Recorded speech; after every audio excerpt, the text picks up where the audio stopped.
Hey, hey, hey, bienvenidos una vez más a Perípatos para un capítulo express hecho al calor del debate, literalmente, porque estoy grabando esto la noche del martes 10 de septiembre de 2024, parándome de haber visto por CNN International el debate presidencial entre Donald Trump y Kamala Harris. Este debate lo organizó el canal de señal abierta allá en los Estados Unidos, como dicen ellos, Network Television ABC, pero lo retransmitían otros canales, al menos para mercados internacionales, no sé. Y entonces aquí lo pude ver como un canal de señal abierta, no se ve en Venezuela. Un canal de señal abierta de los Estados Unidos no se ve en Venezuela, pero lo vi por un canal de cable. Cosa que yo no pensaba, estoy mencionando esto en parte porque estaba maravilla. Yo pensaba que como eso es, en parte también es un negocio pasar un debate, es porque es buscar sintonía. Yo pensaba que eran exclusivos y capaz dentro de los Estados Unidos sí lo es, pero bueno, ok, eso es lo de menos. La cosa es que lo pude ver y bueno, se me fueron haciendo un montón de opiniones mientras lo veía. Yo había pensado retomar el tema de los Estados Unidos. Como saben, esta temporada 2024 estoy publicando los días viernes o sábado. Hubo una oportunidad en que publiqué un domingo, pero ha sido viernes o sábado, a diferencia de en el pasado que publicaba los lunes. Y entonces estaba esperando retomar el tema de los Estados Unidos este viernes. Viendo el debate, me fui diciendo, no, ay, que tengo que hablar de esto, tengo que hablar de esto. Entonces voy a hablar de esto mañana lunes. Entonces había pensado en sentarme a escribir, pasar la noche escribiendo el capítulo de mañana. Y cuando se acabó el debate, me dijo, no, yo tengo que grabar esta vaina ya. Son las 11:15 de la noche mientras comienzo a grabar esto. Me imagino que lo voy a terminar para la medianoche. Pero tenía que definitivamente publicar esto ya y no esperar a mañana miércoles, sino publicarlo ahorita, grabarlo al menos esta noche al pararme de ver el debate. ¿Por qué? Bueno, porque creo que después se va a diluir, voy a estar influenciado por lo que lea y oiga. De hecho, me paré rápido para no escuchar a los pundits de CNN. Pude agarrar un poco de letos de lo que estaban hablando, pero dije, no, déjame grabarlo ya para que sean mis puras y más genuinas impresiones. Dicho esto, entonces, bueno, arranco a comentar. Creo que es necesario poner un poco de contexto. Históricamente, los debates presidenciales, que si bien tienen un precedente, o mejor dicho, los debates de candidaturas presidenciales, o sea, debate presidencial en el sentido de que no están debatiendo presidentes, sino candidatos a presidente. La primera vez que esto sucedió en la historia de los Estados Unidos fue en la campaña presidencial del año 1960, donde se enfrentaban el vicepresidente republicano en funciones, Richard Nixon, contra el senador eh, John Kennedy, de por entonces apenas 43 años de edad. Nixon también era bastante joven, pero era mayor que Kennedy. Si mal no recuerdo, Kennedy nació en el 17 y Nixon en el 11. Debatieron, tuvieron un par de debates televisivos, si mal no recuerdo. Eh, Nixon perdió aquella elección. Luego en el 64 no hubo. En el 64, 68, 72 y 76. Perdón, no. Sí, exacto. No volvió a haber más debates presidenciales sino hasta 1980. Me quedé callado porque estaba convencido de que es 1980 y a partir de ahí han sido ya constantes, pero dudé si había habido en 1976, pero estoy casi seguro ya que no. De todas maneras, bueno, si este es un error, espero me lo disculpe, de todas maneras es menor. Porque lo importante es que sí, ya a partir de 1980 son constantes. A partir de 1984 los debates comenzaron a ser organizados por una entidad creada ad hoc, perdón, creada de forma fija, no ad hoc, todo lo contrario, fija para eso, que es una comisión presidencial interpartidista para debates presidenciales, una comisión formada por los comandos de ambos partidos. Eso existió hasta este ciclo. Los republicanos se salieron de esa comisión en la presidencia de Trump y ya ahora, bueno, han tenido que ser acordados por los comandos, pero esa comisión ya no existe, tenía unas reglas fijas. Desde que yo sigo de cerca las campañas presidenciales que comenzó hace 20 años, wow, 20, con la campaña presidencial de 2004, yo, mi interés por estudiar los Estados Unidos comenzó en 1998, cuando yo tenía 19 años, pero la campaña presidencial del año 2000 no la seguí de cerca, salvo cuando pasó lo que pasó aquel año y estuvieron durante más de 30 días tratando de dilucidar quién había ganado Florida, de lo cual dependía la elección. Pero ya comencé a seguirlo de cerca fue en 2004.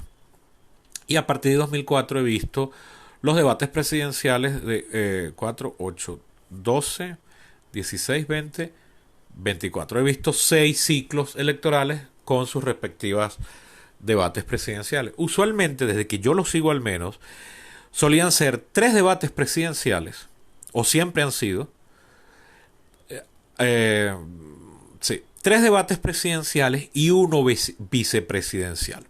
Como he dicho en capítulos anteriores, el vicepresidente no tiene ninguna función establecida por la Constitución, salvo ser presidente del Senado en sesiones solemnes, básicamente. No dice esa palabra, pero es en sesiones solemnes. Y si en el Senado se da un empate, entonces el vicepresidente, en su calidad de presidente del Senado, presidente de esa Cámara, tiene derecho al voto para romper el empate. Si no, no tiene derecho al voto para romper dicho empate. Y ya, esa es toda la función que tiene el vicepresidente de los Estados Unidos. Y la otra función es eventual, es asumir la presidencia en caso de que el presidente quede parcial o totalmente incapacitado, ya sea por enfermedad, por muerte o por renuncia o porque fue expulsado del cargo. Pero eso no es un trabajo del vicepresidente, eso es que el vicepresidente se convierte en presidente. Entonces el vicepresidente en realidad es un título vacío.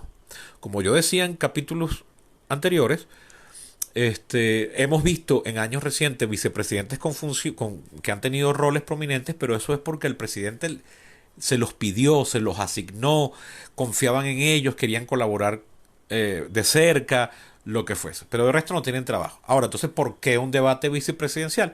Bueno, porque eventualmente esa persona se convertiría en presidente en caso de que el presidente muera, renuncie o sea echado del cargo por el Senado. Entonces, bueno, es como que, mira, esta persona está, como dice en inglés, a heartbeat away, es decir, un pálpito del corazón de distancia de convertirse en presidente. Porque se asume que lo más probable es que asuma el cargo porque el presidente se muera. De hecho, de todas las veces que el vicepresidente ha asumido la presidencia, una sola, que han sido varias, una sola vez fue porque el presidente renunció. Todas las veces anteriores fue porque el presidente se murió. La vez que fue porque el presidente renunció fue Richard Nixon en 1974, que asumió su vicepresidente Gerald Ford. Y antes de eso es Lyndon Johnson en el 63 cuando matan a Kennedy. Antes de eso Harry Truman en el 45 cuando se muere Roosevelt, que además fue el segundo Roosevelt, Franklin Roosevelt, que fue el presidente que más ha ejercido el cargo. Antes de eso fue Calvin Coolidge en 1923 cuando se murió el presidente Harding.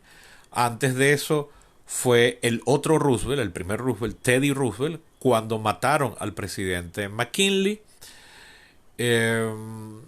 Antes de eso, Chester Arthur en 1881, creo, cuando matan al presidente Garfield.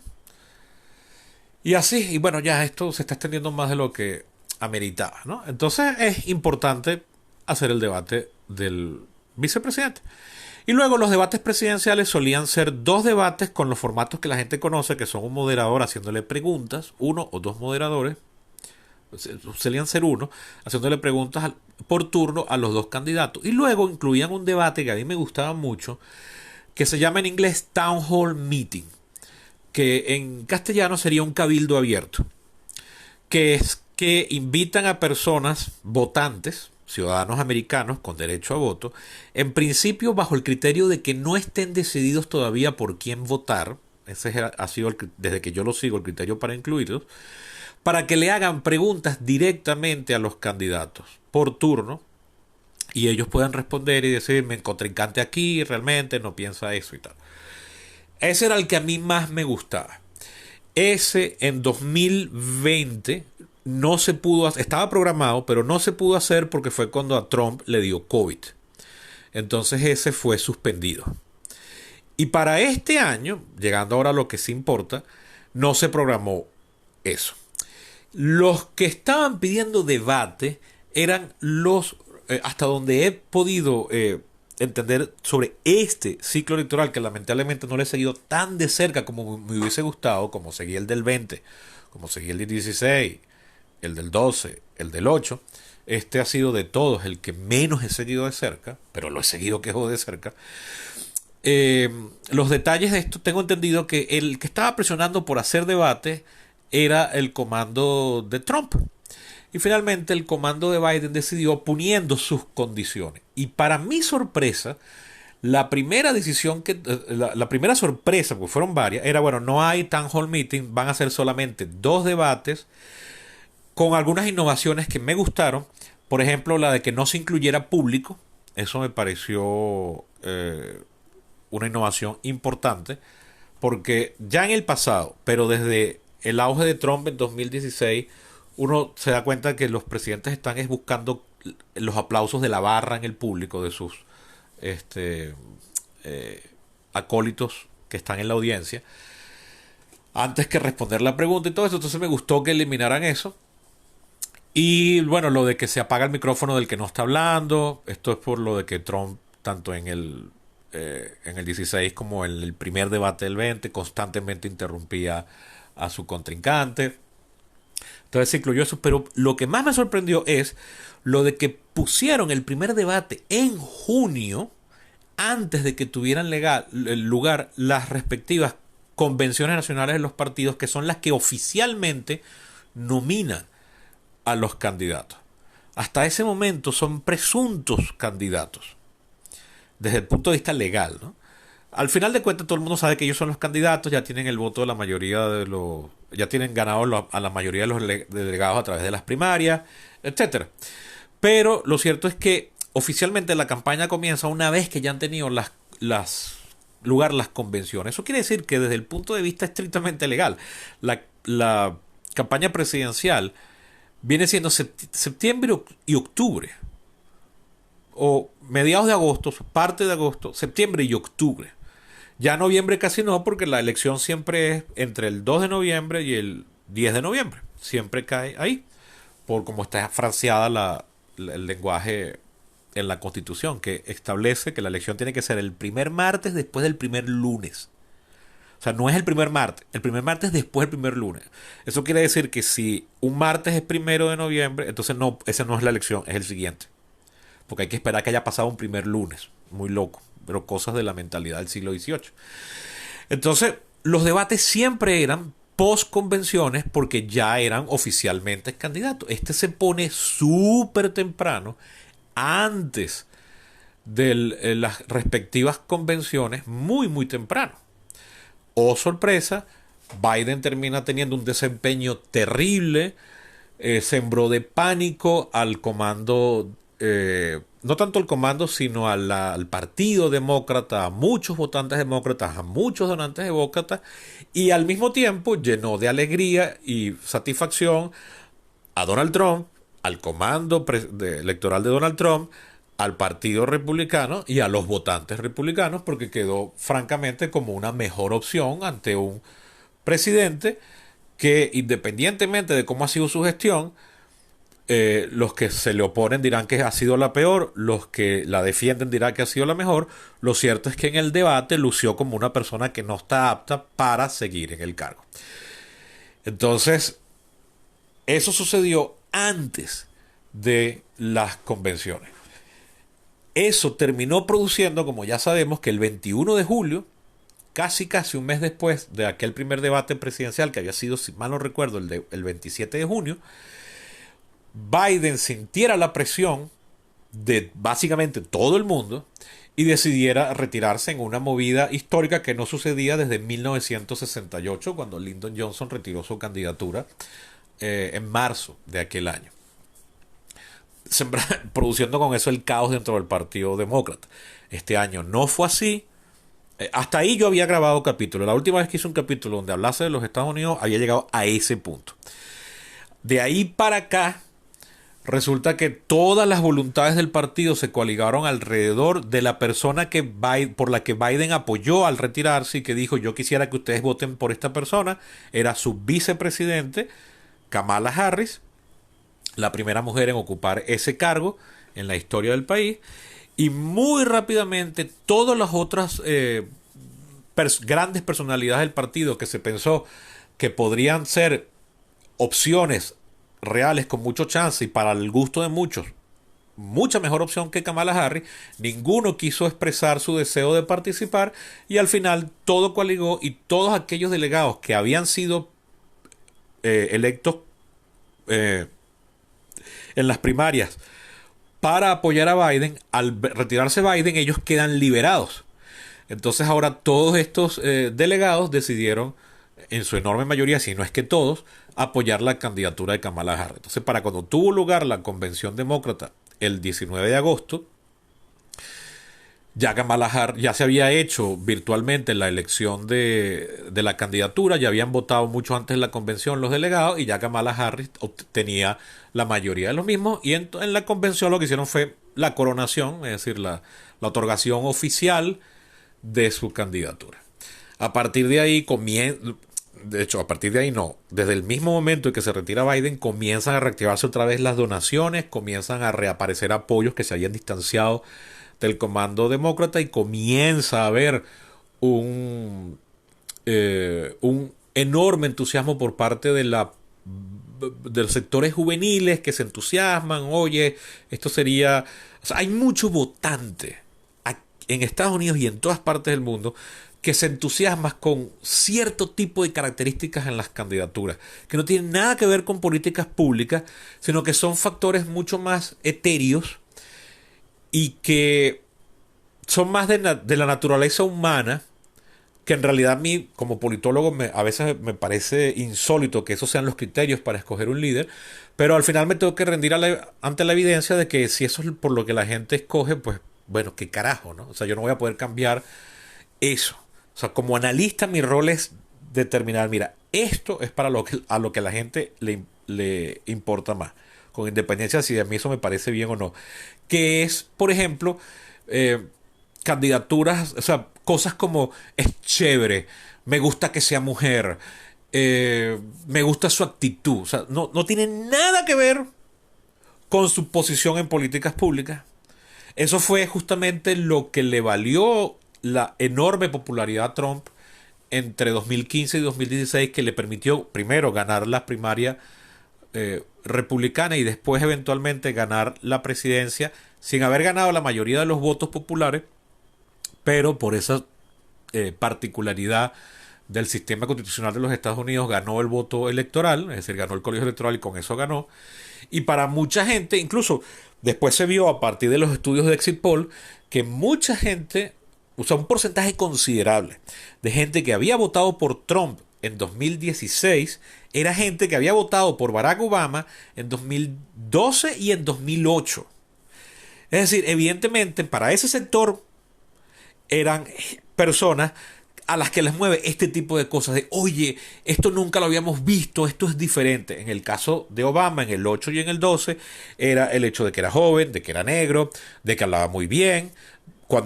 Eso de que hablase muy bien cuando vienes de los 8 años de Bush, que conjugaba mal los verbos hablando, y eso que los verbos en inglés se conjugan, en castellano tenemos 5 tiempos verbales, en inglés tienen 3, de los cuales casi a veces podríamos decir que solo tienen 2, porque la conjugación a futuro es usando el will primero. Entonces no modificas la palabra, que el verbo no se le modifica, no se le pone no se le modifica al final al verbo, como si cuando estás hablando en pasado. por ejemplo, o en gerundio.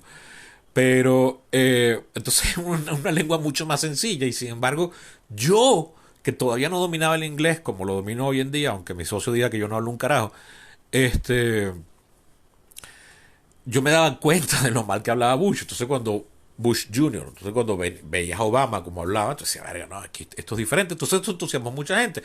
En el caso de Trump era, este tipo no es político, este tipo es una celebridad, este tipo me da risa, este tipo lo dice como es, ese tipo de cosas que eran innovaciones para el momento. Esto nunca lo habíamos visto y tal. Y entonces pareciera que lo mismo está pasando ahorita. Hay mucha gente que, oye, sí, una mujer. Ustedes dirán, bueno, pero Hillary Clinton ya fue candidata en el 16, ¿por qué no se entusiasmaron ahí por una mujer? Bueno, porque primero Hillary Clinton como candidata era bastante aburrida. Posiblemente en la historia de los Estados Unidos nunca había habido un candidato a presidente con el currículum que ella acumulaba. Pero a la gente no le interesa escuchar planes detallados de políticas públicas y a Hillary Clinton le encantaba explayarse en eso y la gente boring. La gente prefiere factores de estos completamente personales, eso que la gente, eso que está de moda ahorita llamar vibras, me da una vibra, me da una sensación, ese tipo de cosas es lo que a la gente le gusta. Entonces, bueno, Kamala Harris comienza a repuntar en las encuestas y si bien veníamos a lo largo del año, sobre todo después del primer debate, con unas encuestas cerradas, pero con Trump tendiendo a liderarlas, pero siempre dentro del margen de error, eso se ha invertido. Ahora, las encuestas siguen estando dentro del margen de error, pero con un liderato de Kamala Harris. Y así llegamos al debate de hoy. Y entonces ahora aquí sí entro en materia sobre el debate. Cuando yo comencé a seguir más de cerca a partir de 2004 el sistema político de los Estados Unidos y a verme las campañas electorales y ver los debates, estábamos en la era chavista, en la que seguimos estando, pero veníamos de aquella cosa idolátrica alrededor de Chávez, de todo su mesianismo, aquella cosa de que casi que no se le podía, si tú ibas a debatirlo no podías hablarle mirando a los ojos, solamente lo miraban a los ojos sus adoradores y tal, qué sé yo. Yo veía aquellos debates con una fascinación y una envidia. Yo decía, era qué arrecho, qué civilidad, qué de pinga, como le estás diciendo al otro, esto no funciona, esto sí funciona. Se tienen que ver obligados a responder, les ves la cara de ponchado cuando le sacaron algo que no en lo que ese candidato es fallo y después tiene que lidiar con las consecuencias de eso. Entonces los debates eran todo una oportunidad de eh, desde el carómetro, como dicen algunos, o sea, qué tipo de cara pone el candidato. Hay una leyenda que dice que en el debate presidencial fundacional, aquel primero de 1960 entre Kennedy y Nixon, decían que hay una leyenda que sostiene que hasta ese punto Nixon tenía las de ganar, pero que después del primer debate se invierten los papeles y la gente le gustó Kennedy y hay desde supuestos análisis semióticos que dicen que Kennedy estaba siendo grabado con la cámara un poquitico, un ángulo hacia arriba, mientras que Nixon supuestamente desde arriba hacia abajo, o sea, Nixon en picado,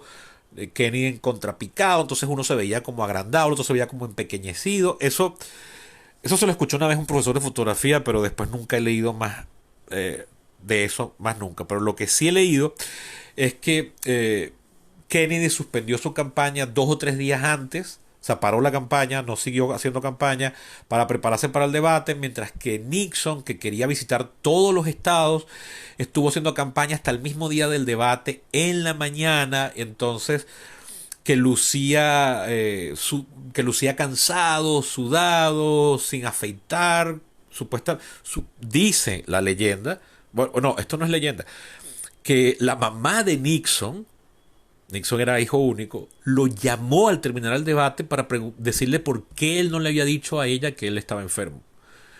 Que supuestamente ella dice que lo vio mal en el debate. Entonces, fíjese, ahí hay un ejemplo supuestamente de la imagen que transmites en el debate.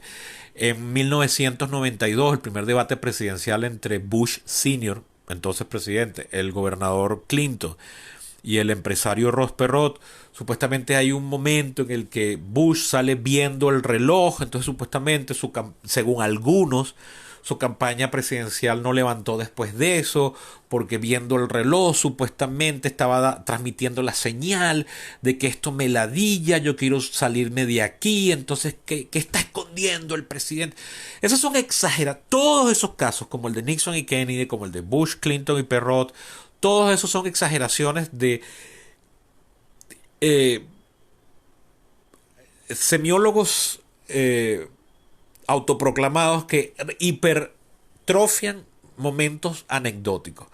Pero lo cierto es que como en política lo que se cree es tan importante como lo que efectivamente es, entonces no importa porque esas vainas quedan para influenciar futuros debates. Entonces siempre es, recuerda que no puedes ver tu reloj, mejor quítatelo y vainas así. Entonces se van sentando precedentes. Bueno, la cosa es que yo veía esos debates y yo decía, qué arrecho, qué civilidad, mira cómo se pueden dar la mano y toda esa vaina. Y me pareció fascinante. Yo decía, ojalá aquí en Venezuela se hicieran esas cosas. Finalmente en 2011, cuando fuimos a tener nuestra primera primaria presidencial, se introdujo lo de los debates. El primer debate fue en la UCAP, que fue bien poco pobre, pero bueno, veníamos sin experiencia para eso. Y yo dije, qué de pinga que eso se está incorporando en Venezuela. Hasta que llegamos a la campaña de 2016, Trump versus Clinton, y todo se fue al traste. No me voy a pegar en los análisis de aquella oportunidad, sino me voy a centrar en el de este año. Lo cierto es que, si bien he dicho hasta ahorita que se ha sobreexagerado el rol que puede jugar un debate en cambiar la voluntad de los votantes, sí es cierto que si un candidato lo hace muy mal, sí va a tener efectos. Y fue lo que sucedió en el primer debate de este año, en junio, donde el presidente Biden se quedó pegado en más una respuesta, decía una vaina y luego decía otra. O sea, dio una muy mala impresión y la gente, incluso hay gente que legítimamente dijo, ¿quién coño nos está gobernando? Ya yo expresé en un capítulo anterior mi idea que va en contra de el razonamiento que sostiene que el presidente no está gobernando nada y es toda la administración pública. Tengo ahí escribí unos argumentos de por qué no creo que eso sea posible, pero lo cierto es que dio la impresión de que incluso cuando uno ve debates anteriores de Biden, no solo sus debates cuando era candidato a vicepresidente en el 8 y en el 12, sino sus primeros debates presidenciales con Trump estaban en mucho más facultades que ahorita. Entonces, bueno, sí, ahí tenemos un caso, pero es un caso muy extremo lo que le pasa a Biden. Llegamos así a esta noche. Y yo decía, wow, ¿cómo va a ser la cosa ahorita? Hay gente que dice que Kamala Harris no debatía bien, porque en la campaña de las primarias demócratas de 2019 ella pifió mucho, al punto de que se terminó retirando antes de que la primaria realmente comenzara. La primaria era en febrero del 20, ella se retira, creo que es en noviembre u octubre del 19, mucho antes de que las primarias oficialmente comiencen. Hubo gente que no la reconocía, hubo un cambio de señas, porque Kamala Harris había sido vista siempre dentro de su carrera política como un miembro de la derecha del Partido Demócrata, porque en su rol de fiscal general, primero del distrito de la ciudad de San Francisco y luego de todo el estado de California, ella había tenido una postura de lo que llaman mano dura contra el crimen. Ella había aumentado la cantidad de sentencias de culpabilidad, había metido preso a un gentío, y entre ese gentío preso había lo que llaman color people, es decir, no blancos, negros, latinos, inmigrantes, todo eso. Entonces la izquierda del partido la veía como esta negra que anda metiendo preso negros. Entonces posiblemente ella, para combatir esa imagen, ella se quiso pintar como la más a la izquierda y terminó haciendo el papelón porque no convenció a nadie y la hizo muy mal. Entonces veníamos con esa idea de que ella, cuando había sido candidata en las primarias, no había hecho un buen desempeño, cosa que es insólito pegarse en ese ejemplo, porque luego lo habíamos tenido ya a ella como candidata a la vicepresidencia en 2020, debatiendo con Mike Pence y debatiendo muy bien. Y como Mike Pence no era Trump, fue un debate muy a la antigua, como esos que yo crecí viendo en el 4, en el 8 y en el 12. Entonces, eh, pero había esa duda sobre su capacidad. Lo cierto es que yo decía, bueno, pero ¿por qué no? No solo porque no tienen el ejemplo positivo del debate en el 20, sino además esta tipa tiene más de una década como fiscal acusadora, fiscal del Ministerio Público, como diríamos aquí, y ahí hay una práctica de debate enorme, porque tú estás queriendo convencer al jurado, tú tienes que debatir los argumentos de la defensa, además de saber montar muy bien el caso, saber argumentarlo muy bien, y esos son años de práctica. Entonces, bueno, ¿por qué la gente no se va a eso? Y sí, hubo uno que otro analista que lo decía, pero había dudas con respecto a la vaina de Dios. Y entonces había también, por otro lado, las dudas de si Trump se va a mantener presidencial, de si Trump va a evitar ser Trump. Trump tiene 78 años y hay un refrán que dice que el loro viejo no aprende a hablar. Y si bien en el debate de junio lo habíamos visto más moderado que en todos los debates anteriores, lo cierto es que no dejó de ser Trump en más de un punto. Igual en la Convención Nacional Republicana de julio, que fue además la semana siguiente de haber sobrevivido de milagro, pero yo no sé cómo coño se salvó de eso, por fortuna además, porque me parecería terrible que lo hubiesen matado ahí, eh, sobrevivió de milagro al atentado de aquel carajito que se ve que quería matar a alguno de los dos candidatos, porque después se vio en su registro de Google que estaba siguiendo de cerca los dos comandos de campaña, el de Biden y el de Trump, para ver cuál tenía más cerca. Y bueno, terminó siendo el de Trump y fue a eso. Esto sin necesidad de ponernos conspiranoicos, que de verdad ya es fastidioso eso. Entonces, bien, la Convención Nacional Republicana había mucha expectativa de si Trump va a llamar a la unidad, a la paz del país. Ya había salido el discurso ya estaba escrito y ya en la mañana horas, cuando empezó la convención, o sea, esa noche, pero temprano, ya el debate lo tenían los comentaristas y decían, bueno, va a hablar de esto y esto y esto. Y de hecho Trump empezó evidentemente ateniéndose al guión, pero después de 20 minutos comenzó a hacer Trump, comenzó a atacar a todo el mundo, a burlarse a todo el mundo, se salió del guión y se quedó hablando 90 minutos. 91 creo que de hecho fue. Yo me quedé dormido viéndolo por el sopor, además del área donde el cuarto de la sala donde lo estaba viendo, pero de verdad me aburrió aquello.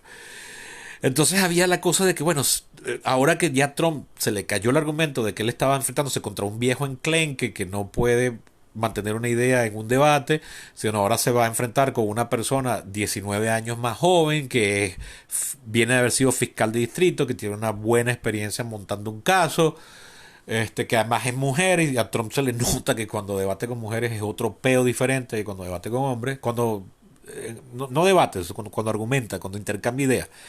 Eh, ¿Cómo va a hacer esto? Y si Trump se va a lograr mantener presidencial. Bueno, comienza el debate. Comienza con una pregunta a Kamala Harris. La pregunta me pareció una muy buena pregunta de entrada. Kamala Harris, su vicepresidente Harris, su contrincante, el expresidente Trump, dice que la economía, él dejó una economía pujante y que usted y Biden la arruinaron. Entonces le hacemos la pregunta. ¿Usted sostiene que estamos hoy mejor que hace 4 años? A mí no me gustó cómo ella respondió. Ella arranca con su historia de que ella creció en un hogar de clase media modesta y ella tenía una señora que la cuidaba porque su mamá trabajaba mucho y entonces esta señora tenía un negocio y ella siempre le gustó la idea de que la gente que tuviese negocios pequeñitos pudiese, qué sé yo, ay, ¿qué es esto? Pero ¿por qué no respondes la pregunta como te la hicieron directamente? Y claro que estamos mejor, que es independiente de que si de verdad lo estamos. Todo pulpero tiene que lavar su queso. Un candidato es un vendedor de una idea y la idea es, mira, mi campaña es buena, vota por mí, soy mejor que la competencia. Entonces, ¿por qué te pones con este cuento? Trump ahí mismo comenzó con sus ataques, pero moderado dentro de lo esperado. Y ella, ahí mismo, comienza a hacer ataques a Trump. Y yo decía, coño, ¿por qué le están dando con un palo? O sea, ¿por qué lo estás activando? Lo vas a descarrilar y va a empezar a hacer Trump. Y yo no quiero que sea Trump, yo quiero un debate de políticas públicas porque yo, el nerd bobo, estoy soñando otra vez con ese regreso de los debates 2004, 2008, 2012 que yo, entre comillas, crecí viendo. Y no quiero que esto se convierta en una vez más en los típicos debates de la era Trump y en los que es cualquier debate hoy en día en redes sociales, porque eso es lo que pareciera, que la cultura de las redes sociales llegó a la alta política y no al revés. Entonces decía, coño, qué ladilla, lo están catillando. Hasta que, y yo decía, ¿por qué no meten ahí? Y entonces vi que Trump como que fue resistiendo 15, 20 minutos hasta que al final no aguantó más. Y cedió cuando le tocan lo que para Trump es lo único importante en su vida, que es su ego.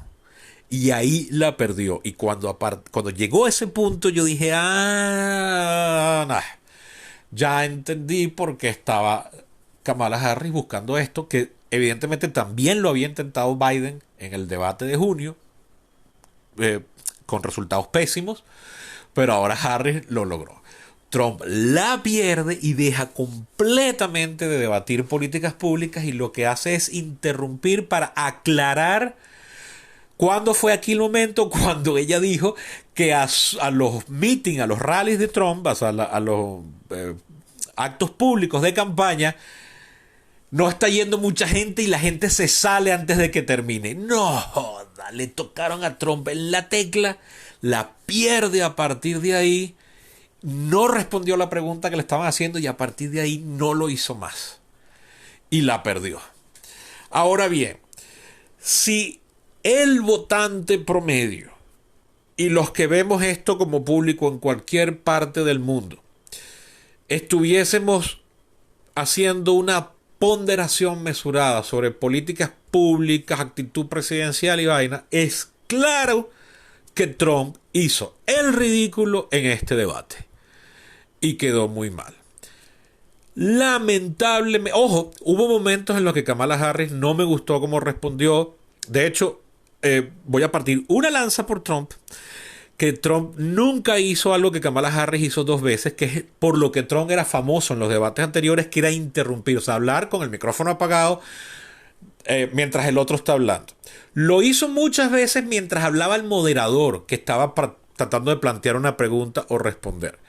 Pero nunca se lo hizo a Kamala y Kamala se lo hizo dos veces a él y Trump me parece que respondió muy bien.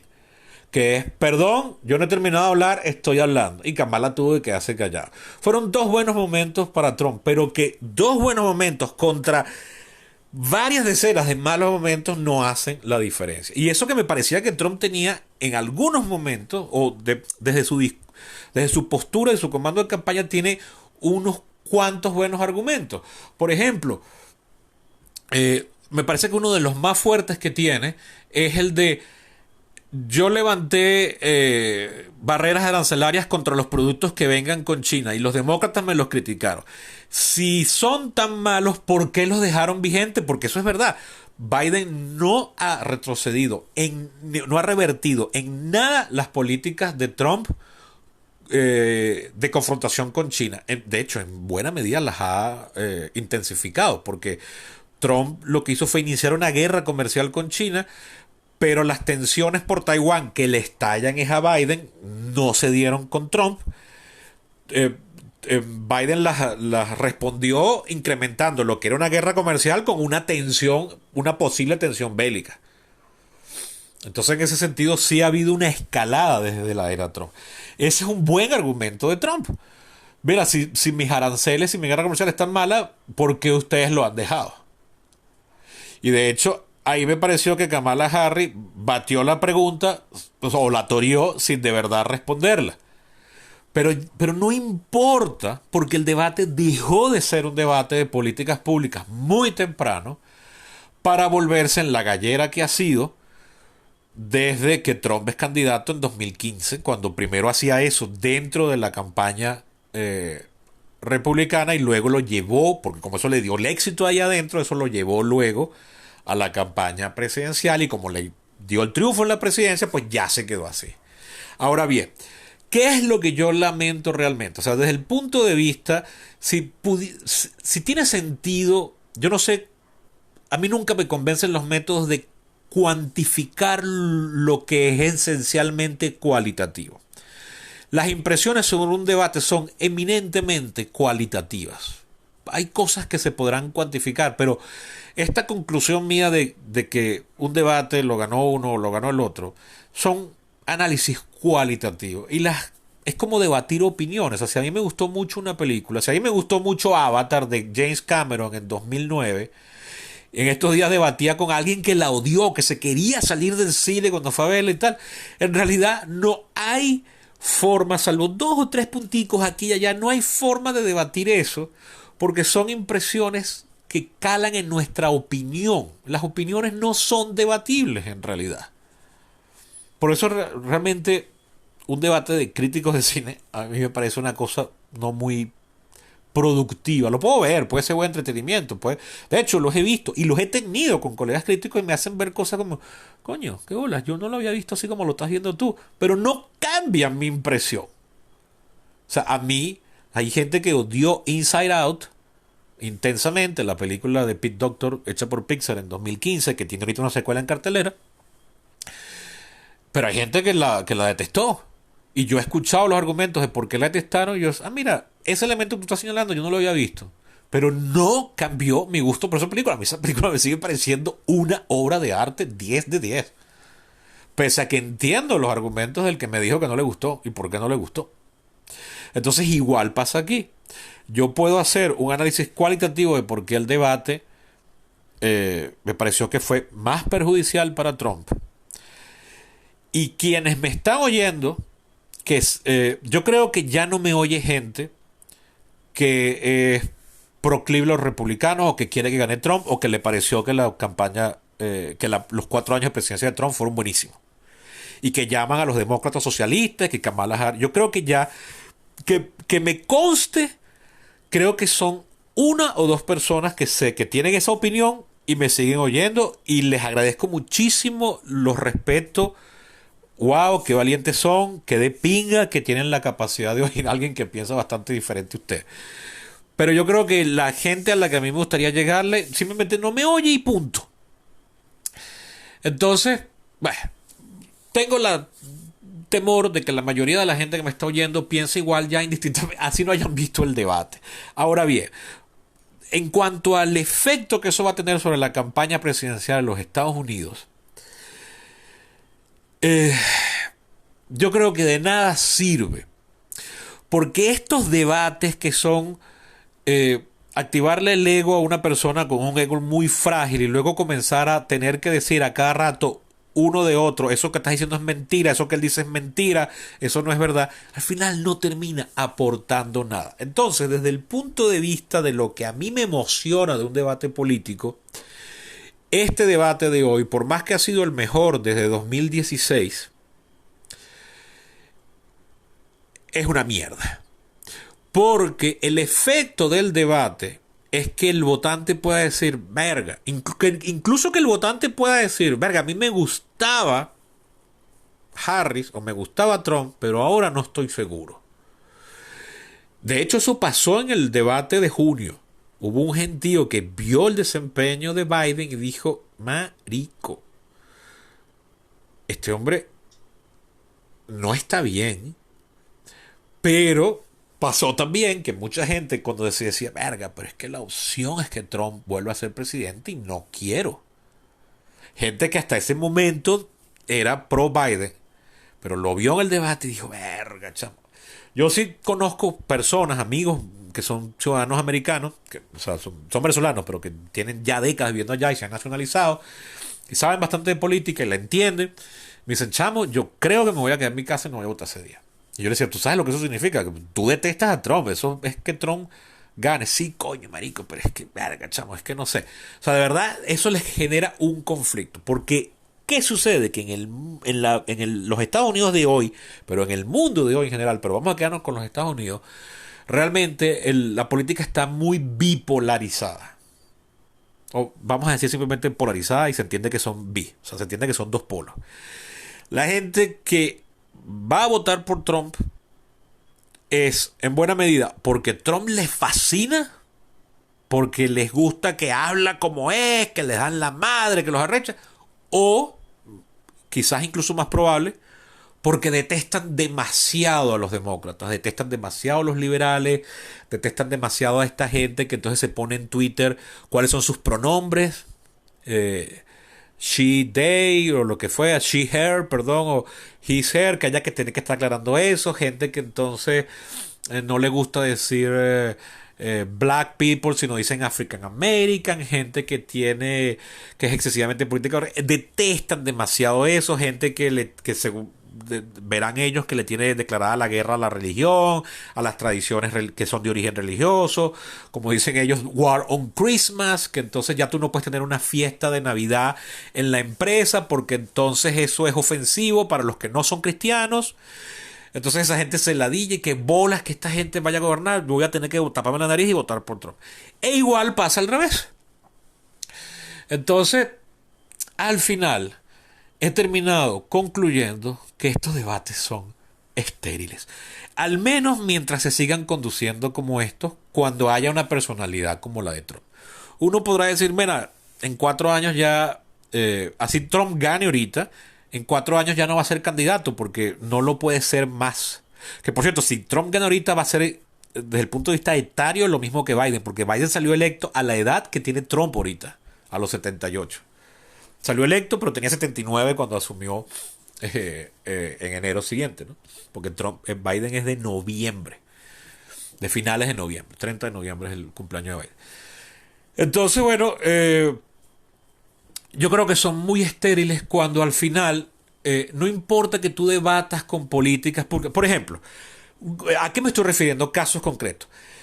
Trump ha salido con una cosa insólita, de las muchas que dijo en el debate, que dijo, uno de los argumentos de la campaña de Trump, uno de los argumentos en lo que Trump es fuerte, en lo que es favorecido en las encuestas, cuando le preguntan a la gente, ¿cuál candidato prefieres tú para solucionar estos problemas? Entonces les van preguntando como por temas, ¿no? Como dirían en inglés, por issues. Entonces hay 2 temas en los que Trump queda mejor parado que primero que Biden y ahora que Harris, que eran para manejar la economía, que es una categoría súper gruesa, pero bueno, es la que se pregunta, y luego para resolver el problema de la inmigración ilegal. Esos son los 2 temas donde Trump va ganando en las encuestas. En los 2 temas fuertes. Habrá otros, pero esos son los 2 fuertes. Y como lo de la inmigración ilegal, porque lo de la economía ya, la inflación sí llegó a estar en, creo que fue 10%, pero eso fue el 21%, y ya está en 2 y pico. Está en 2,5, si mal no recuerdo, leí que ya la de agosto fue 2,5. Mientras no llegue a 2, la Reserva Federal no va a bajar las tasas de interés. Pero como ya ha venido bajando y todo parece indicar que sí, además existe el riesgo de que por no bajar la tasa de interés se te abra una pequeña recesión, entonces bueno, ya todo el mundo considera que en la reunión ahorita de septiembre la van a bajar. Al menos un cuarto de punto porcentual, o sea, 0,25%. Y eso se debería notar entonces en un aumento de la inversión del sector privado, un aumento en el consumo, porque las tarjetas de crédito ahora te van a cobrar menos. Entonces eso podría resolver. Entonces ya lo económico no está pero en lo de la inmigración, eso sí está fuera de control. Porque, verga, yo he visto imágenes loquísimas y qué vergüenza decirlo, de venezolanos en Nueva York metiendo las motos en el metro. Eso puede que haya pasado una sola vez y lo hizo un loco. Pero eso es algo que yo ni siquiera he visto hacer a los malandros en el metro de Caracas. No sé cómo coño hicieron eso en el metro de Nueva York. Es más, yo hasta dudado si lo que yo vi es verdad. O era en otra ciudad, o era un montaje, o era en otro país del mundo. Porque yo decía, ¿pero qué es esto? Pero fíjate que le doy el beneficio. O sea, asumo que lo que vi es verdad, ¿no?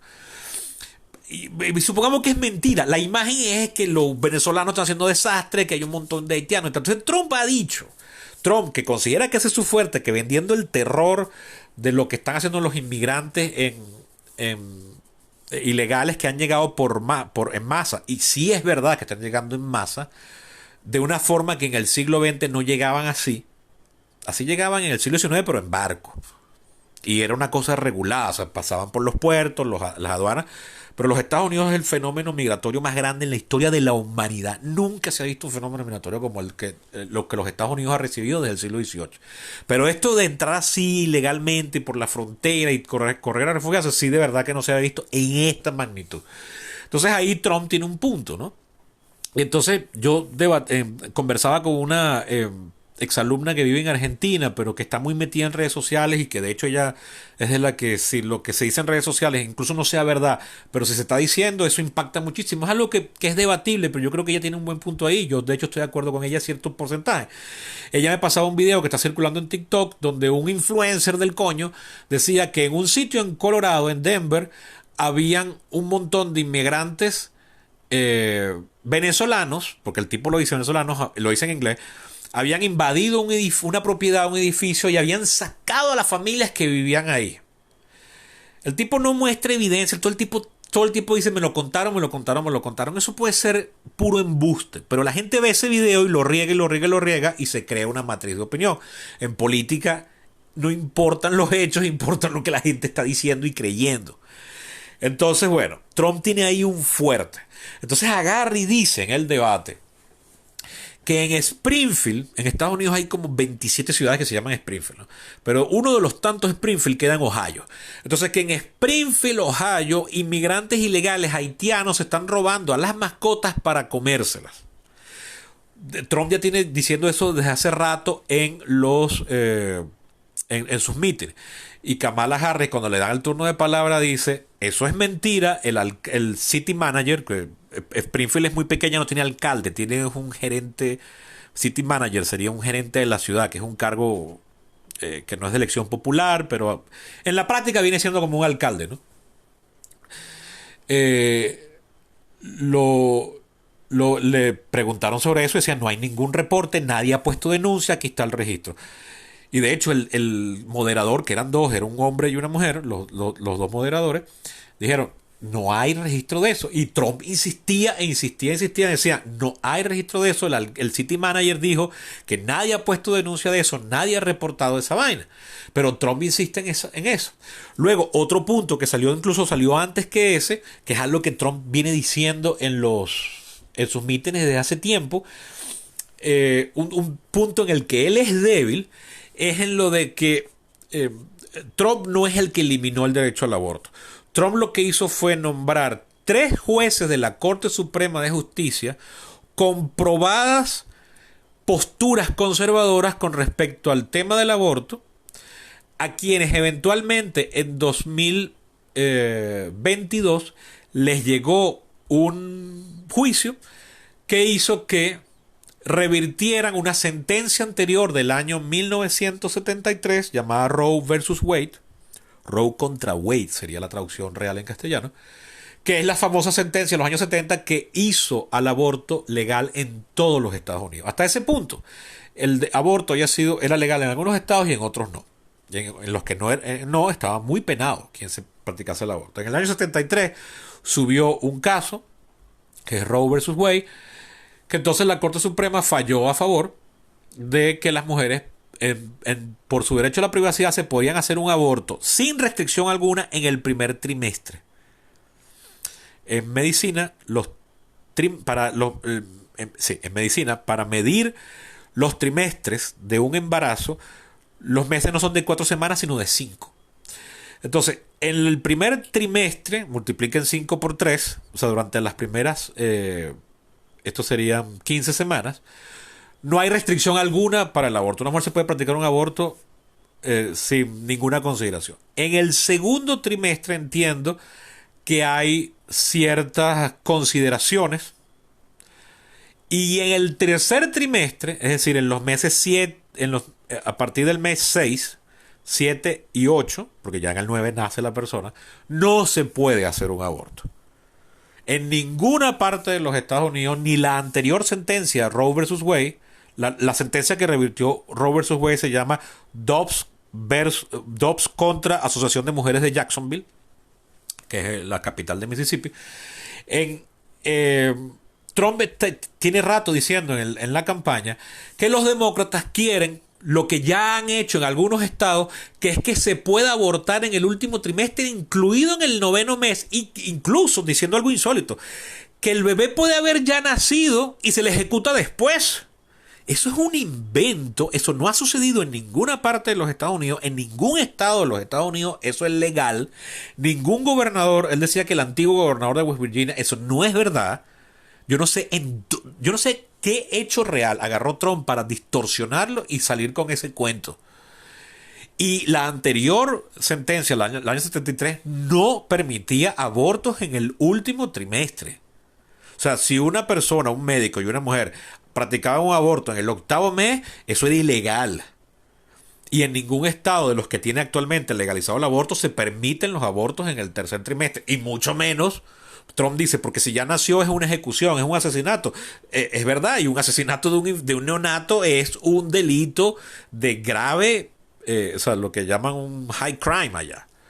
O sea, no es un misdemeanor, sino es una ofensa grave.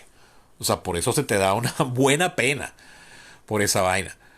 Pero él tiene diciendo esto. Eso salió en el debate y la misma moderadora, cuando Trump termina de argumentar eso, la misma moderadora le dice: presidente Trump, en ningún estado de este país es legal embarazos, pero suspender el embarazo, o sea, producir abortos. Sabes que en castellano usamos la palabra aborto tanto cuando es inducido como cuando es espontáneo. En inglés no. En inglés aborto es solo cuando es inducido, cuando es provocado. El espontáneo se llama miscarriage. Entonces, ella le dice, en ningún estado de este país es permitido el aborto en el tercer trimestre o en el noveno mes. Trump se queda callado y no dice nada. Entonces, ¿para qué tienes un debate cuando un presidente va a decir, o un candidato va a decir cualquier sarta de inventos y disparates y no se le va a seguir debatiendo eso? Porque entonces, además, cuando un tema se ensartaba en esas discusiones de invenciones como esa, al final Trump las toreaba casi que gritando por encima del moderador, insistiendo en su mentira, y los moderadores decían, bueno, tenemos que pasar a otro tema. Yo entiendo por qué hacen eso, pero yo no le veo sentido a eso. Yo diría, no, ya va, vamos a seguir en este tema. A Trump, a Kamala Harris también se lo hicieron una vez, pero Trump pecó de esto mucho más veces. A Kamala Harris pecó de esto una vez y ahorita se me escapa, ya me acordaré mientras siga hablando, pero Trump lo hizo varias veces, que le preguntan algo y no responde. Y entonces el tema se va es por la discusión de los inventos con los que sale Trump. Y en algún punto, de acuerdo al criterio de los moderadores, se les agota el tema y sienten que deben pasar al siguiente tema. ¡No! A mí eso no me gusta, a mí eso me parece garrafal. Yo entiendo por qué lo hacen, yo entiendo que la idea es abarcar todos los temas posibles, los electores tienen diferentes intereses, pero si te están preguntando algo que es esencial para tu campaña, que es una política pública importantísima, y tú no estás respondiendo a la pregunta, yo, como moderador, yo volvería: candidato, usted no respondió a la pregunta, se la vuelvo a hacer. Y si me vuelve a torear la vaina con inventos, yo se la vuelvo a hacer. Y si se van los 90 minutos de debate en eso, bueno, lástima. Y yo al final me acabaría y me voltearía la cámara como moderador y yo diría, le pedimos disculpas a la audiencia, pero como ustedes pudieron ver, el candidato se negó sistemáticamente a responder esta pregunta que nosotros consideramos que es de vital importancia para su campaña presidencial. Porque, por ejemplo, estaba el tema de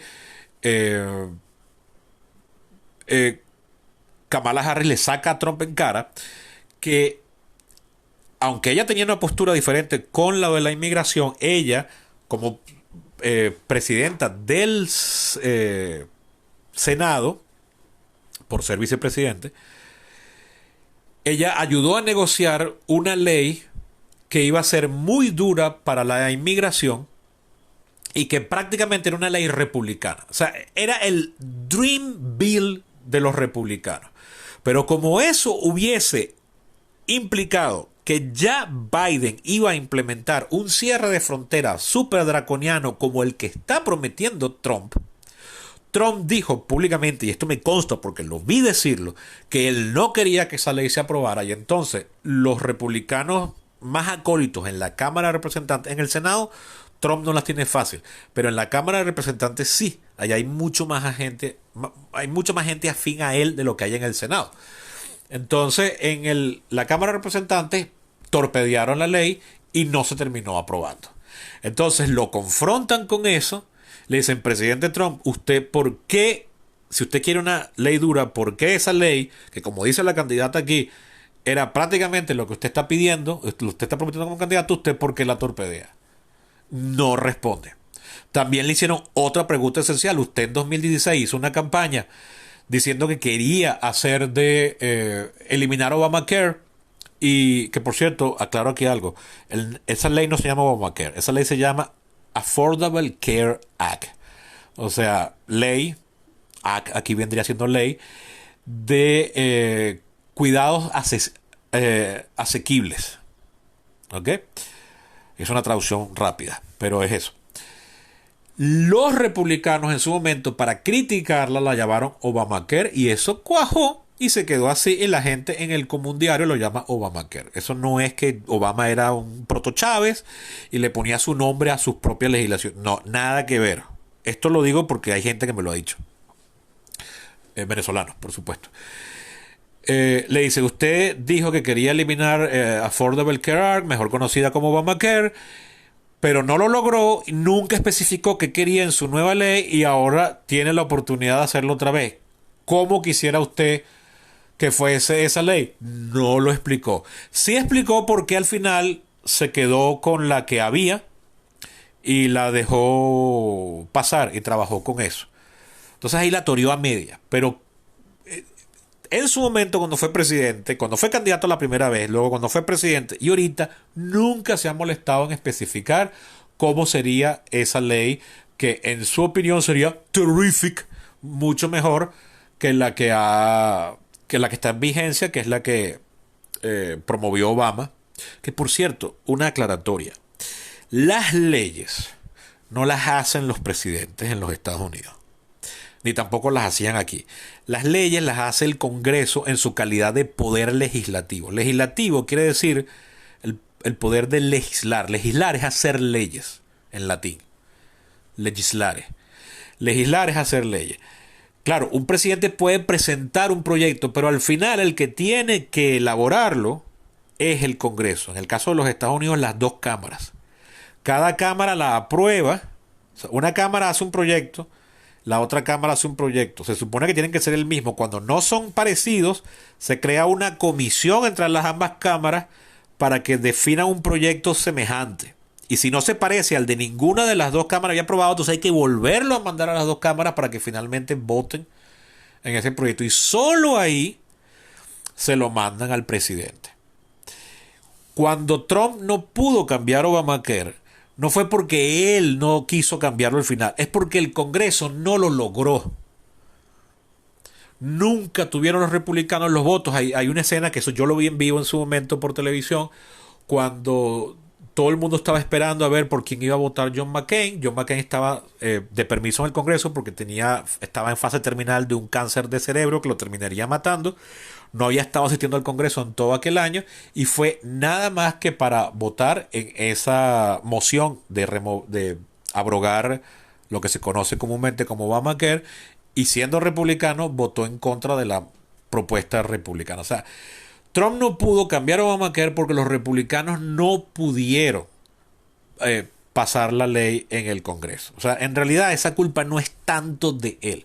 Pero lo que sí es cierto es que Trump jamás especificó cuál era su propuesta para hacer una ley que sustituyese por completo, porque no era reformar Obamacare y hacerla mejor, no, era eliminar esa mierda que la hizo ese negro para eso no lo dijo, pero lo pensó, para sustituirla por esta que voy a presentar yo. Jamás, solamente cada vez que le preguntaban era something terrific, it would be terrific. Terrific en inglés no significa terrorífico, significa buenísimo. Terrible es terrible, como en castellano, o sea, algo muy malo. Pero terrific es buenísimo. Cosa curiosa. jamás elaboró, jamás elaborado aquí. Le hicieron otra pregunta importantísima. Mira cómo me van viendo toda la cabeza. Usted ha dicho que usted dice que hay más de 15 millones de inmigrantes ilegales. Dice que son mucho más. Según el Departamento del Censo son 15 millones, pero según Trump son muchísimos más, muchos más. Que él los va a votar a todos. Entonces le preguntan una pregunta importantísima. ¿Cómo va a hacer usted para votar 11 millones de personas? O sea, la logística de votar 11 millones de personas. ¿Quiere decir que usted va a fiscalizar las casas? O sea, ¿se va a meter a ver quién vive ahí? No lo respondió. Pero entonces, todo esto es para decir que el que estaba viendo ese debate y ya quería votar por Trump y le encanta Trump porque habla como es o porque odia demasiado a los demócratas, viendo ese debate de hoy no cambió su opinión. Entonces termina siendo un circo terrible, que lo que sufre es la democracia, el sistema institucional, porque al final termina siendo mi palabra contra la de ella. Al final todos se terminan gritando: eso es mentira, eso es mentira, eso es mentira, eso es mentira, eso es mentira. Entonces, ¿de qué sirve? Yo les decía en capítulos anteriores que en los Estados Unidos se está dando un fenómeno ahorita muy particular. En el papel, literalmente en el papel, porque en los Estados Unidos la gente se tiene que, cuando se va a inscribir para votar, o sea, cuando se va a inscribir para obtener su derecho al voto, la gente tiene que ya decir ahí cuál es su filiación partidista. Y mucha gente escoge decir soy demócrata, mucha gente escoge decir soy republicano, o mucha gente escoge decir de cualquier otro partido, o soy independiente. Eso no es así aquí. Uno simplemente se inscribe para votar. Tú no dices me inscribo para votar por el PSUV o me inscribo para votar por... No, eso aquí no se hace ni se hizo nunca. En los Estados Unidos sí. Por cosas que no viene aquí a cuento de explicar. En el papel cada vez es mayor. O sea, hasta los años 70... 90 y pico % de la población especificaba una filiación política, que solía ser demócrata o republicana. Muy lentamente al principio y muy intensamente en los últimos 20 años, cada vez más y más y más la gente se inscribe como independiente. Entonces, en principio, si uno lo ve en las estadísticas oficiales, la polarización en los Estados Unidos es la mínima en la práctica, en los documentos oficiales. En la práctica, en la vida real, es todo lo contrario. La gente cada vez más tiene una afiliación partidista mucho más intransigente, galvanizada, radicalizada, donde ven al otro como lo peor que le puede pasar a este país y Dios nos libre de que el otro partido gane. Son así en ambos partidos, de radicalmente enajenados contra el partido anterior. Adicionalmente, en la derecha, lamentablemente, se ha incunado y ha cogido fuerza gracias a Trump, y por eso que me parece que su paso por la historia es nefasto. Además de odiar a la otra mitad del país, en la misma medida en que la izquierda odia a la derecha, voy a usar esas categorías que he dicho que no me gustan, pero porque no quiero usar aquí los términos conservador, liberal, ni demócrata. No. Ok. La gente que se afilia al Partido Demócrata odia también radicalmente a la gente que se afilia al Partido Republicano y en el pasado las ideologías conservadora y liberal, que es como llaman allá a lo que en Europa recibirían otro nombre, allá lo que es de izquierda se le suele llamar liberal y lo que es de derecha se le suele llamar conservador. En el pasado tú encontrabas enorme cantidad de liberales, tanto en el Partido Demócrata como en el Partido Republicano, y enorme cantidad de conservadores, tanto en el Partido Republicano como en el Partido Demócrata. Hoy en día ya no es así. Casi toda aquella persona que se considera conservadora se afilia o suscribe o vota por los republicanos. Y toda aquella persona que se considera liberal se afilia, participa, apoya o vota por el Partido Demócrata. O sea, y el margen de personas que de una elección a otra cambian su voto es cada vez menor. Como tendencia es menor al 10%. Y en los últimos años es menor al 5%. Eso ya no se ven giros dramáticos electorales de una elección a otra. Por ejemplo, cuando ustedes agarran, pueden buscarlo en Wikipedia, cuando ustedes agarran todos los resultados históricos en los Estados Unidos hay una cosa maravillosa, que todas las elecciones han sido periódicamente cada 2 años. Cada 2 años hay elecciones nacionales. Cada 4 son las presidenciales, pero cada 2 hay legislativas. Lo que pasa es que cada 4 años coinciden legislativas con presidenciales. Okay. Desde 1788 en los Estados Unidos ha habido una elección nacional cada 2 años. Esto sin contar en los estados, los condados, los municipios, los boroughs, que son como nuestras parroquias, lo que sea, ¿no? Bueno, han sido regular. No importa que el país esté en guerra civil, no importa que el país esté en guerra mundial, no importa que el país esté en una fuerte depresión, no importa nada, en los Estados Unidos ha habido una elección cada 2 años. Si nos quedamos nada más con las elecciones presidenciales, que son cada 4, desde 1788 hasta este 2024, uno puede ver hasta los años 90, uno puede ver unos giros dramáticos enormes en el resultado. O sea, Richard Nixon salió electo de vaina en 1968, pero 4 años después es reelecto por una aplastante mayoría en 1972. 8 años antes, Kennedy ganó de vaina contra Richard Nixon en voto popular. Pero 4 años después, Kennedy estaba muerto y su vicepresidente, que había asumido la presidencia en noviembre del 63, en el año 64, Lyndon Johnson gana por una aplastante mayoría contra su rival Barry Goldwater. Y se van para atrás lo mismo. O sea, en 1928, Al Smith, que es el candidato demócrata, pierde horroroso. Es una de las... O sea, de hecho, hay varios años. O sea, 1928, 1932, 1964, 1972 y 1984, fíjate como lo sé todo de memoria, son en el siglo XX los triunfos electorales más grandes en la historia de ese país. En el 28 es el republicano contra el demócrata, que era el republicano era Edgar Hoover. No, perdón. O sea, era Hoover, pero no Edgar. Edgar es el del FBI. Este presidente, Herbert Hoover. Herbert Hoover contra Al Smith. Herbert Hoover aplasta a Al Smith. En el 32 es Franklin Roosevelt contra el presidente en funciones, que es Herbert Hoover. Lo aplasta. O sea, es casi la inversión de la elección anterior. Luego nos vamos al 64. Lyndon Johnson aplasta a Barry Goldwater. De hecho, ese es el resultado en términos porcentuales el más grande en la historia del país. En términos absolutos es el de Reagan en el 84. Y en el colegio electoral es el de Nixon en el 72. Luego nos vamos al 72.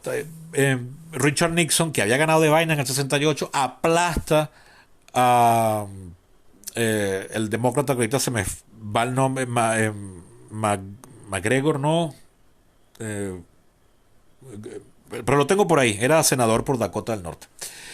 Y luego en el 84 Reagan aplasta a Walter Mondale, que había sido el vicepresidente de Jimmy Carter 4 años antes.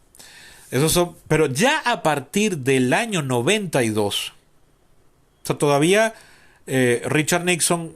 todavía Bush padre gana cómodo contra Michael Dukakis en el 88, pero ya no por una aplastante mayoría como por la que habían reelecto a Reagan en el 84.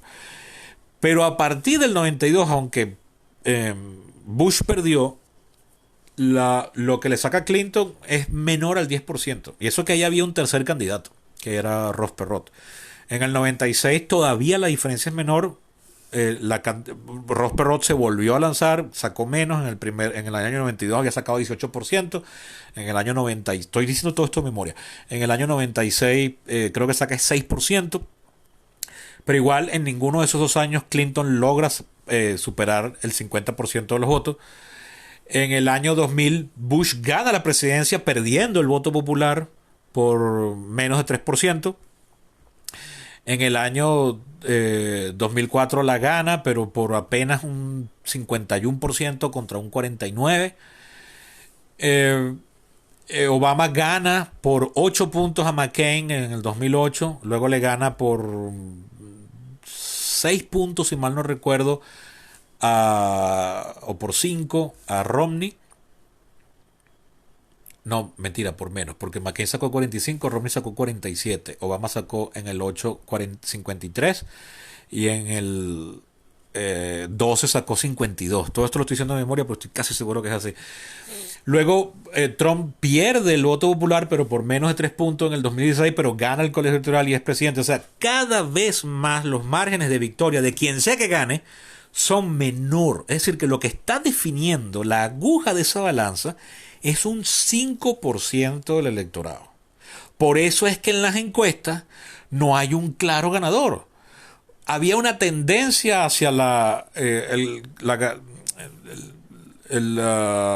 que favorecía a Trump hasta julio, pero dentro del margen de error. Y ahora hay una tendencia que favorece a Harris, pero también dentro del margen de error. Y Hillary Clinton también tuvo una tendencia por encima de Trump a lo largo de todo 2016 y terminó perdiendo. O sea que ese margen de error favorable a Kamala Harris no dice nada, como tampoco decía nada el margen de error favorable a Trump a principios de año. O sea, toda la primera mitad del año. Por cierto, otra cosa. La semana que viene empiezan a votar en los Estados Unidos. Ustedes dirán, ya va, pero espérate, ¿no se vota en noviembre? No. Oigan mis capítulos de 2020 y van a ver que muchos estados de los Estados Unidos tienen early voting. Early voting quiere decir que tú puedes votar antes. No tienes que esperar al día de la elección para votar. ¿Cómo es eso? Bueno, depende del estado. La Constitución de los Estados Unidos establece en su artículo 2 que cada estado escogerá, de acuerdo a la manera que prefiera, tantos electores como personas tengan que los representen en el Congreso. Desde los años 20 del siglo XIX, cada estado escogió que cada estado legisló para que la manera de escoger dichos electores sea a través de voto popular. Ojo, la Constitución no lo obliga, eso podía ser un acto de la legislatura, que fue como se hizo al principio. Pero ya desde los años, o sea, desde hace 200 años, desde los años 20, pero del siglo XIX, hace 200 años, todos los estados, por decisión de cada uno de esos estados, escogió que fuese por voto popular. Ahora bien, ¿cómo es el voto popular? Depende de cada estado. De hecho, hasta los años 60, muchos estados restringían que los negros votasen. Hasta los años 20 del siglo XX, hasta 1920 de hecho, muchos estados no le otorgaban el derecho a la mujer. Algunos estados ya lo habían hecho antes. Entonces, lo que lograron las enmiendas y las leyes fue que los estados no pudiesen restringir la enmienda número 20, creo, si mal no recuerdo, o la 19 es entre la 19 y la 21, que es de 1919, establece que ningún estado puede restringirle el voto a una persona sobre la base de su sexo. Es decir, le está otorgando el derecho a las mujeres, federalizándolo. La famosa ley de votación de la Voting Act de 1965 que aprobó Lyndon Johnson le prohíbe a los estados restringir el voto de cualquier persona que haya nacido en el país sobre la base de su raza, o sea, de su de grupo étnico, el color de su piel, básicamente. O sea, en la práctica le está garantizando el derecho al voto a los negros. Pero muchos estados siguen conservando mucho margen de maniobra con independencia de estas restricciones que a nivel federal le han quitado. O sea, a nivel federal se le ha quitado a los estados la posibilidad de prohibir ciertos derechos al voto. O sea, ningún estado puede prohibir el voto a las mujeres, ningún estado puede prohibir el voto a los negros, y así. Pero los estados siguen teniendo mucho margen de acción para decidir cómo se vota. Y así, muchos estados, por ejemplo, eliminaron el voto presencial físico. Por ejemplo, el estado de Washington, allá en la costa del Pacífico, el que es frontera con Canadá, donde tiene la ciudad de Seattle, que es la más famosa, en ese estado se vota exclusivamente por correo. Muchos otros estados tienen el voto por correo, pero tienes que presentar una excusa de por qué vas a votar por correo. En otros estados no tienes que presentar ninguna excusa, simplemente tú pides que te lo manden por correo. En otros estados lo que hacen es que ponen unas taquillas, centros de votación móviles o adelantados. Mire, si usted quiere votar antes, usted pida por correo que le mandemos su boleta de votación, que ojo, que no es solo para votar presidente, eso te manda una boleta de votación y ahí votas por todo. por todo lo que esté siendo escogido en tu distrito, porque este año, ¿qué te puede aparecer? Bueno, los candidatos a presidente y vicepresidente, obviamente. Si en tu estado están eligiendo un senador para el Congreso, te va a aparecer eso. En algunos estados no, porque son solamente un tercio de los 100. En todos los estados se está escogiendo representantes para la Cámara de Representantes, pero en algunos estados además se está votando por gobernador, o para senador de la legislatura estatal, o para representante de la Cámara de Representantes de la legislatura estatal, o para alcalde, o para concejal municipal, o hay un referéndum en ese estado. A veces hay referendas para prohibir que la gente le quite las uñas a los perros o a los gatos, o que le quiten las cuerdas vocales a los perros. La gente, o sea, por ejemplo, en los estados, en el condado de Los Ángeles, hay una ordenanza que le prohíbe a los que tienen mascotas, a gatos y perros en ese condado, que es el condado más poblado del país, por cierto, que le quiten las uñas a los gatos y que le quiten las cuerdas vocales a los perros. Eso fue aprobado por vía refrendaria en ese condado. O sea, puede que tú vivas en un condado donde estén pasando una moción, están sometiendo a consulta popular una moción. Entonces te llegan ese montón de boletas con a veces vaina que la gente ni entiende. Y bueno, la tiene que dejar en blanco o se pone a votar ahí entubado o cosas así. Entonces, eso, por ejemplo, yo sé que en Florida en el año 2016 era así. 16, sí. Que ponían, eran unas centros de votación como itinerantes. Entonces tú podías ir 2 semanas antes y votar. Ojo, no cuentan tu voto hasta el día de la elección. Y ustedes dirán, ¿y entonces cómo lo protegen? Bueno, lo dejan guardado ahí. Y eso no es un peligro.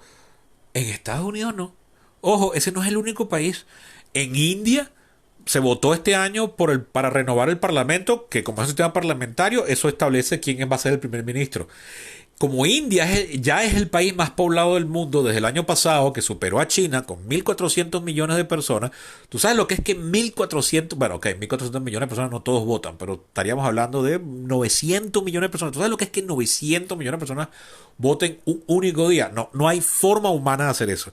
Entonces en India las elecciones duran 2 meses, parcialmente. O sea, este mes va a votar esta parte del país. Luego, esta semana va a votar esta otra parte del país, y esos votos los van guardando y los cuentan después de que ha votado el último estado, y solo ahí los cuentan. Y el resultado es confiable.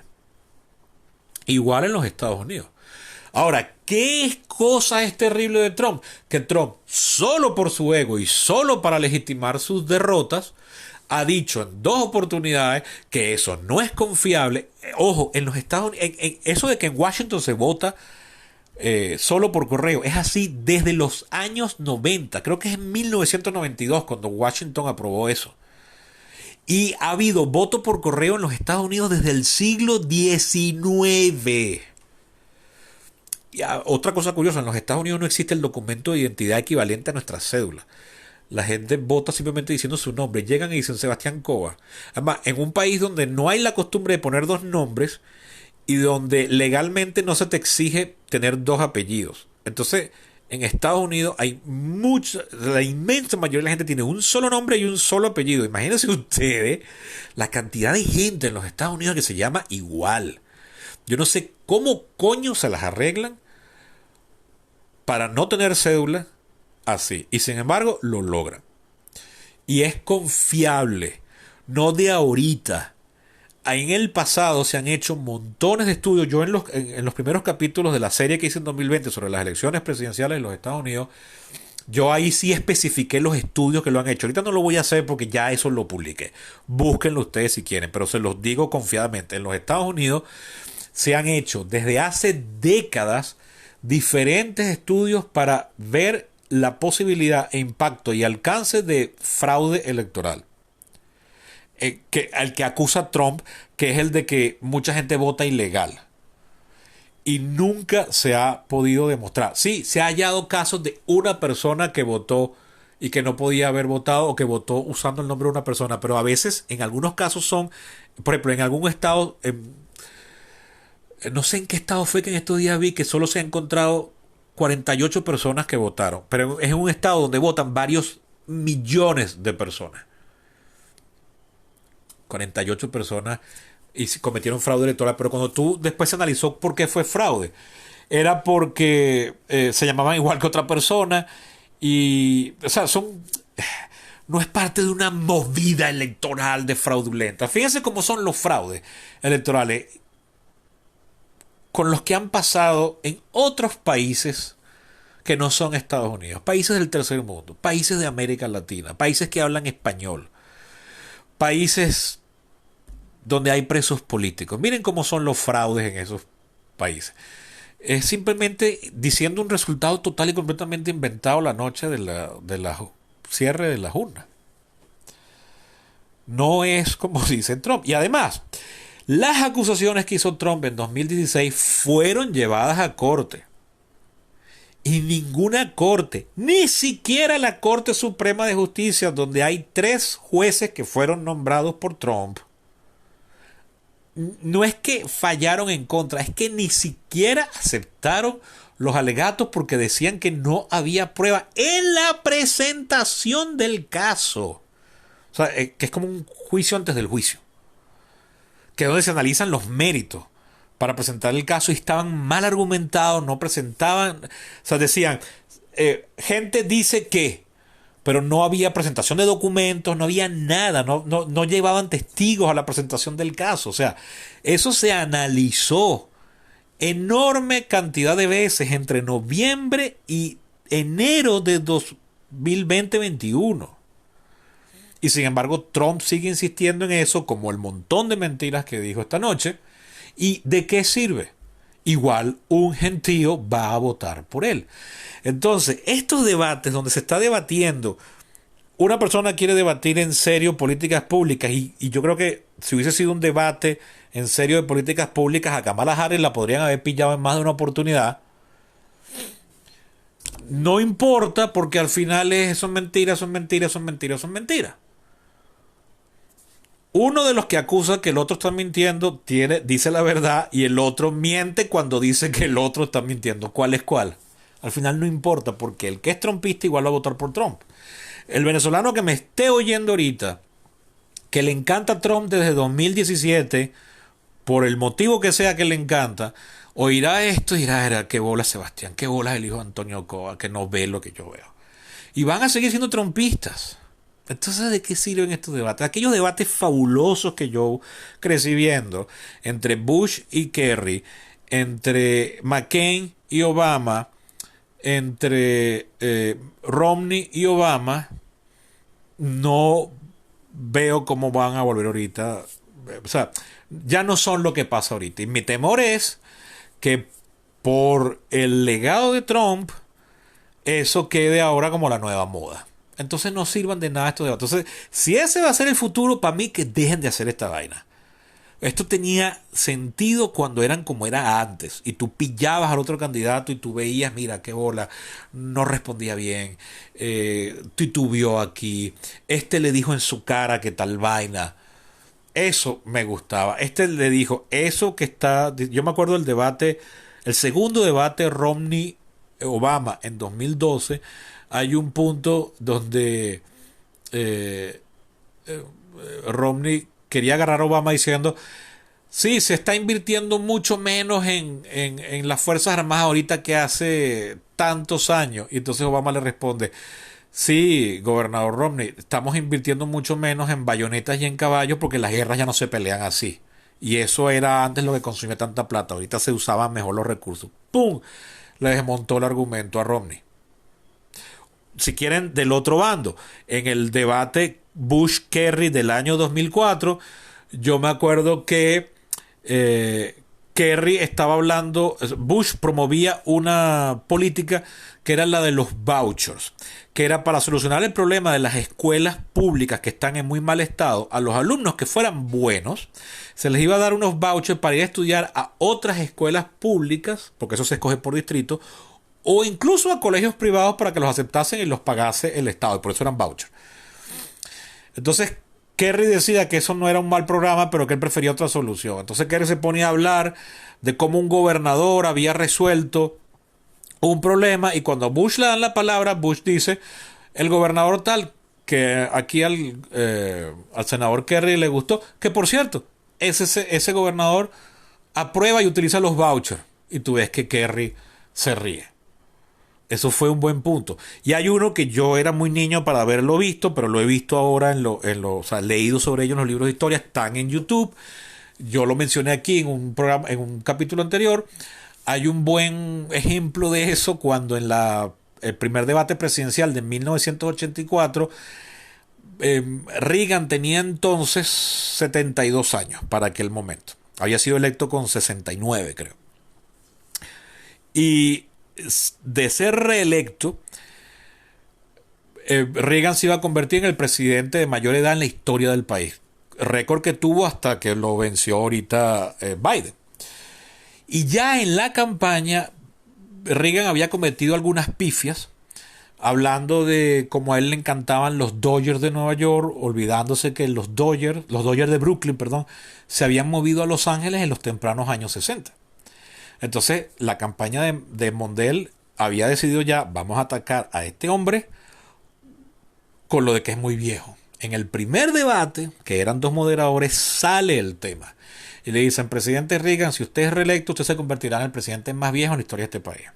Y Reagan ataja el problema de entrada y dice, yo quiero dejar muy claro sobre el tema de la edad. A mí no me parece justo que se utilice la edad para descalificar a mi contrincante por su juventud e inexperiencia. Y Walter Mondale se mea de la risa y se mean de la risa los moderadores. Después, años después, Walter Mondale dice, supe en ese momento que perdí el debate y que mi capacidad de ganar la elección estaba seriamente disminuida. Por ese solo momento. Está exagerando.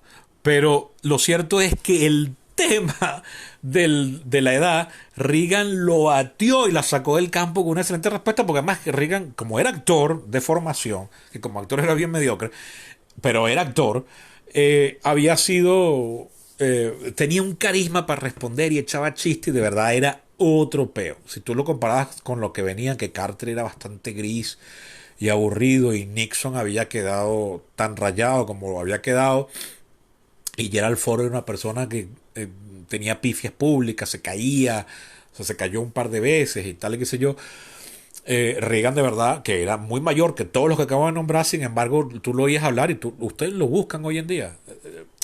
Para como son las cosas hoy en día, te dirán, mira, pero el tiempo que se toma en argumentar una idea, porque era para presentar un chiste, ¿no? Pero de verdad se la comía con eso. Mi papá, que odiaba a Reagan, decía, mi papá en los tempranos 80 por trabajo, mi papá trabajaba para el gobierno de Luis Herrera, tuvo que viajar muchas veces a los Estados Unidos y me decía, yo tuve la oportunidad de verlo allá por televisión. Yo dije, coño, pero ya entiendo por qué este hombre es tan popular. De verdad, oírlo era otro peo. Que eso es otra cosa que sus políticas, pero como la gente come es con cómo le hablan, entonces eso es lo que termina haciendo, ¿no? Entonces, bueno, sí, los debates pueden presentar una buena oportunidad para confrontar, pero no mientras se hagan así, no mientras a un candidato, no importa cuánto le demuestre que lo que está diciendo es un invento y una sandez, al final él cree eso, él va a argumentar eso y sus seguidores van a decir, ¡sí! ¡Say la querés! No, joda. Entonces, ¿de qué sirve esto? Entonces termina siendo una cosa muy triste porque sienta un presidente, porque sienta un precedente, no dije presidente, dije precedente, porque puede que a futuro muchos quieran seguir imitando este estilo y se pierda la maravilla que era la tradición de los debates presidenciales americanos. Y con eso cierro este capítulo que ha sido de hora y media. ¡No joda! La saqué del campo. A partir del próximo capítulo, mi compromiso es volver a los capítulos escritos con un guión previo.